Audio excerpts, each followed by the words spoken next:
Hello friends, তোমরা জানো কিছুদিন আগেই হাইকোর্ট থেকে বিচারপতি রাজাশেখর মান্থা উত্তর ২৪ পরগনা জেলার ৮৬৭ জনকে প্রাথমিক নিয়োগের নির্দেশ দিয়েছে, যারা ২০০৯ সালে নিয়োগ প্রক্রিয়ায় অংশগ্রহণ করেছিল।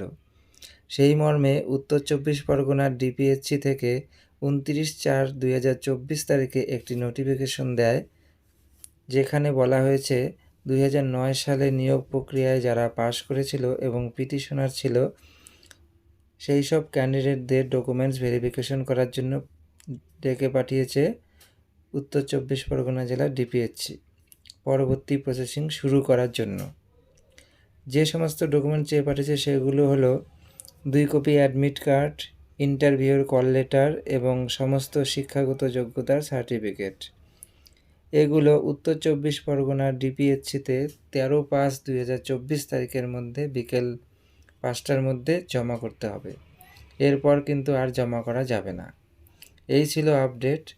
তোমরা যারা এখনও আমার চ্যানেলটি সাবস্ক্রাইব করোনি, প্লিজ সাবস্ক্রাইব করে দিও। ভিডিওটি দেখার জন্য ধন্যবাদ।